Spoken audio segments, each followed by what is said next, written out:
قفا أب كتما مقالة قتلو أب كتما مقالة 17 قبل زتفتصم ناي قفا متقعتي بكادرتات مرحت قجلن بناي سلك تقوم بيلو كم زتفتصم تفليدو اتي عسرا حملة 2018 متمرت أب كتما مقالة زتخايدة بحيل عتقن بتشكركرتن زترقف قدود قفا حبرتسب بتقامون أوياتن تقامو قليتو عسرا حملة 2018 متمرت أب كتما مقالة 17 قبل منسيات بقدن بحيلن كاب منبريون بموساد ناب مكينا بمسعانن زتفتصم تخيدي مقصلتا أب زتفلالي كبابتات تግራይ እናተደጋገመ ዝመፀን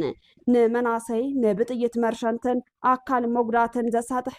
ንወለድን ስድራን ድማ ንማሰርትን ስነ ኣምራዊ ቅልውላውን ዘሳጥሕ ዘሎ ፍንፉን ፍጻመት ስርዓት በኃይለብ ስልጣን ዘሎ ዝኣወጆ ጨቋነ ስጉምቲ በማህበረሰብ ናይ ኣውያትን ቢታን ህድማን ይግለጽ ከም ዘሎ ግሁድ ሓቂ እዩ ብቐንዱ ድማ እቲ ስርዓት ነዘናይ ምኽተ ኣዋጅ 366 ኣዝባር 2018 ዓመተ ምህረት ዘውፅኦ በህዝብ ተቐባልነት ብዘይምህላው ምዃኑ ዘንጸባረቀ እዩ ነዚ ስዒቡ ኣብ ዞባ ማእከል ወረዳ ላዕላይ ማጨው ብዝተፈጸመ ተኽሲ ሓደ መነሰይ ብጭካነ ተቐቲሉ እቲ ዝተቐተለ መነሰይ ኣብ እዋን ኩናት ኣባል 17 ከም ዝነበረ ተገሊጹ ሓደ እዋን ንሓደ ዕላማ ብሓባር ዝተቃለሱ ብጾት ሎሚ ግና ኣብ እዋን ሰላም እቲ ሓደ ቀታሊ እቲ ሓደ ድማ ገዳይ ኮይኖም እንትርኣዩ እዚ ፍጻመ ነቲ ማሕበረሰብ ኣብ ዓብይ ሓዘንን ድንጋጸን ሸሚምዎ ይርከብ ንሎሚ ካብ ዞባ ማእከል ዝበጽሕና ኣዝዩ ዝሐዘን ዜና ሒዝና ቀሪብና ኣለና 18 ሐምለ 2018 ዓመተ ምህረት ኣብ ክልል ትግራይ ዞባ ማእከል ወረዳ ላዕላይ ማጨው ፉሊ ቦታ መደባይ ወለል ኣብ ዝበሃል ከባቢ ኣብ ዝተፈጸመ ዝሕዘን ፍጻመ ተስፋይ ገብረ ዋህድ ዝተባሃለ ወዲ 28 ዓመት መነሰይ ብኣባላት ገፈፍቲ ተኽሲ ተኸፊትሉ ህይወቱ ከም ዝሓለፈ ነበርቲ ከባቢ ገሊጾም እዚ ድሕሪ ምምላስ ብሓይሊ ስልጣን ሕወሓት እናተረእየ ዝመፀ ዘይሕጋው ተግባር ገፋ ወይ ውን መጭወይቲ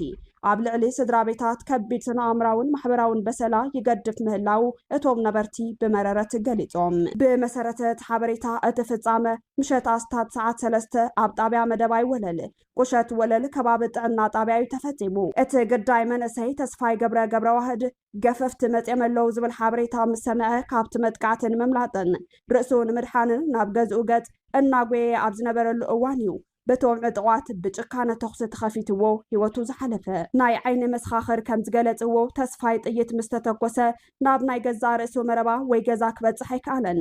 ኣብ ጥቕኦም ኣብ ዝርከብ መረባ ጎረቤት ወዲቑ ህይወቱ ሓሊፉ እዩ ከምዚ ዓይነት ግፍዕታት ኣብ ሕብረተሰብ ዓሚቕ ስነ ልቦናውን ኣካላውን መጉዳእቲ ዝፈጥሩ ስለ ዝኾኑ ተጣባቕቲ ሰብኣዊ መሰላት ኣብ ልዕሊ ህዝቢ ትግራይ ዝፍጸም ዘሎ ግዱድ ዕስክርና ስዒቦም ዘጋጥሙ ዘለዉ ናይ ህይወትን ኣካልን መጉዳእቲ ኣብ ልዕሊ መናሰይ ጠጠው ክብል ጻውዒት እናቕረቡ እዮም እዚ ከምዚ ኢሉ እንከሎ ሳልሳይ ወያነ ትግራይ ዓፈና ሰበሰልፊ ሕወሓት ንምምካት ብውድብ ሰላማዊ ቃልሲ ክካየድ ጸዊዑ ኣብ ልዕሊ ህዝብናን ብፍላይ ድማ ኣብ ልዕሊ ትግራዎት ኣዴታትን መናሰይን ይፍጸም ዘሎ ግህሰት ሰብኣዊ መሰል ካብ ቁፅፅር ወጻኢ ኮይነሎ ዝበለ እቲ ውድብ ንጹሓት ዜጋታት ንሰላማዊ ሕቶታቶም ብግፍዕን ብዓፈናን ቀጺሎም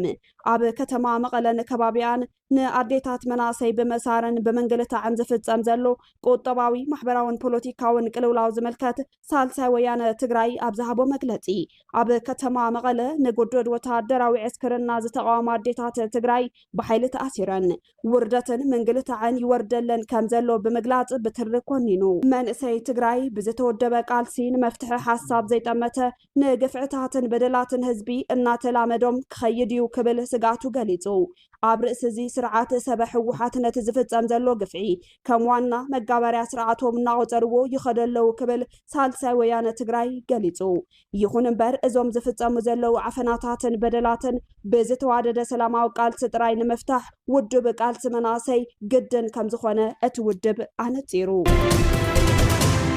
ህልው ቁጠባዊ ዓቕሚ ትግራይ ንሓድሽ ውግእ ዘየብቅዕ ምዃኑ ተንተን ተፍሊጦም ተመዛበልትን ህዝብን ኣብ ሕሶ መድኽነት ኣብ ዝርከብሉ እዋን ዝግበር ወታደራዊ ምልመላ ኣብ ትግራይ ስጋት ፈጢሩ ኣብ ትግራይ ህፅፅ ውግእ ምምራጽ ንማሕበረሰባውን ቁጠባውን ቅልውላው ዘባስን ባይታ ማሕበረሰብ ዘየንበበን ምዃኑ ተንተንቲ ስነ ቁጠባ ገሊጾም ኣብ ማሕበራውን ቁጠባውን ቅልውላው ትርከብ ትግራይ ሓድሽ ናይ ውግእ ወረታትን ወታደራዊ ምልመላታትን مسهل وعقم ሕብረተሰብ ዘይተገናዘበ ስሑት ኣንፈት ዝሓዘ እዩ ክብልውን ዋይሶም ኣብ ትግራይ ዘሎ ህልው ቁጠባዊ ኩነታት ብምኽንያት ዘሕለፈ ውግእ ዝኣተዎ ምምዝባልን ተፈጥራዊ ሓደጋታትን ምኽንያት ንሓድሽ ውግእ ዝጠረሉ ዓቕሚ ከም ዘይብሉ ተንተንቲ ስነ ቁጠባ ንክፍሊ ዜና ኣክሱማውያን መራኸቢ ሓፋሽ ኣብ ዝሃብዎ ርእቶ ኣፍሊጦም እቶም ተንተንቲ ከም ዝሓበርዎ እቲ ማሕበረሰብ ኣብ ዝሕዚ እዋን መሰረታዊ ድሌታቱን መመላእ ኣብ ፈተና ኣብ ዝርከበሉ እዋን ናብ ካልእ ውግእ ምእታው ንመላእ ትክልል ናብ ዝገደደ ቁጠባውን ማሕበራውን ውድቀት ዘእቱ ኢሎም እቶም ተንተንቲ ስነ ቁጠባ ከም ዝሓበርዎ ኣብ ዝሕዚ እዋን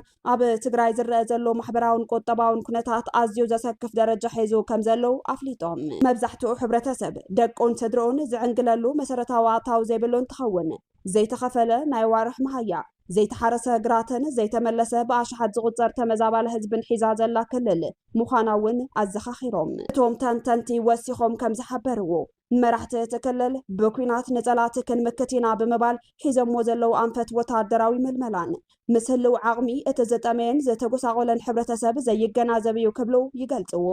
እቲ ዝጠመየ መንእሰይ ንውግእ ዝኸውን ኣካላውን ስነ ልቦናውን ድልውነት ከም ዘይብሉ ዘመልከቱ እቶም ክኢላታት እቲ ቀደም ዝነበረ ስንቅና ካብ ህዝብና ዝብል ኣተሓሳስባ እውን እንተኾነ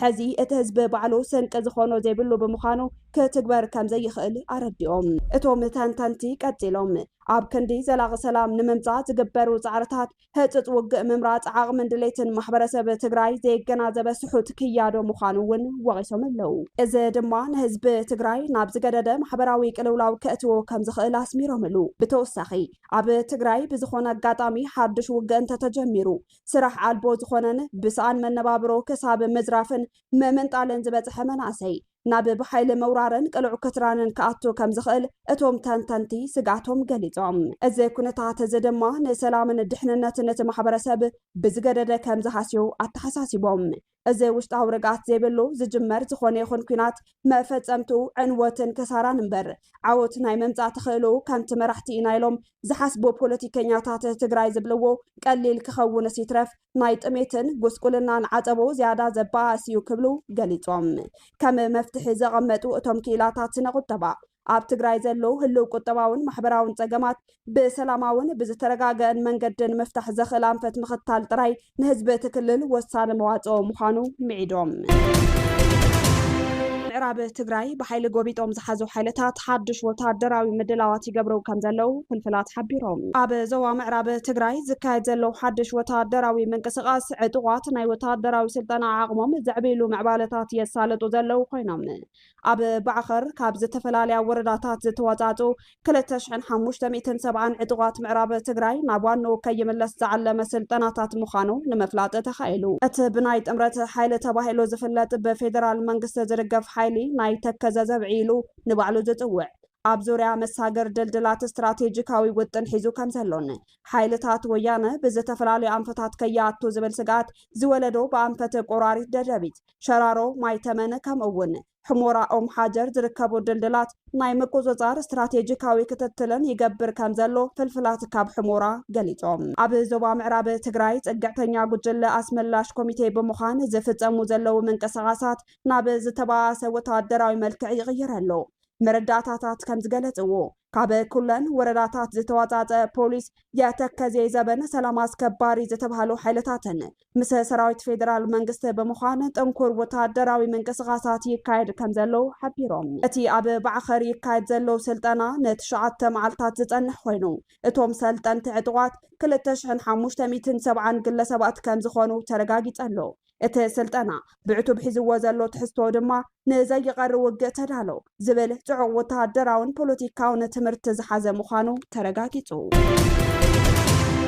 ትካል መጽናዕቲ ሰላምን ድሕንነትን ኣብ ጉዳይ መምሕያሽ ባይቶ ጸጥታ ውድብ ሕቡራት ሃገራት ኣገዳሲ ኣኼባ ከካይድ እዩ ተባሂሉ ድምፅን ወክልና ንኣህጉር ኣፍሪካ ኣብ ዓለም ለኻዊ መድረኻት ንምዕባይ ዘኽእሉ ግብራዊ ሓሳባትን ኣማራፅታት ፖሊስን ካብቲ ኣኼባ ትፅቢት ተገይሩሉ ኣሎ ትካል መጽናዕቲ ሰላምን ድሕንነትን ምስ ትካል ፍትሕን ዕርቅን ከምኡውን ምስ መርበብ ሰላም ሕብረት ኣፍሪካ ብምትሕብባር ብዛዕባ መምሕያሽ ባይቶ ጸጥታ ውድብ ሕቡራት ሃገራት ዘተኩር መድረኽ ምኽክር ከም ዘዳለወ ሓቢሩ እዚ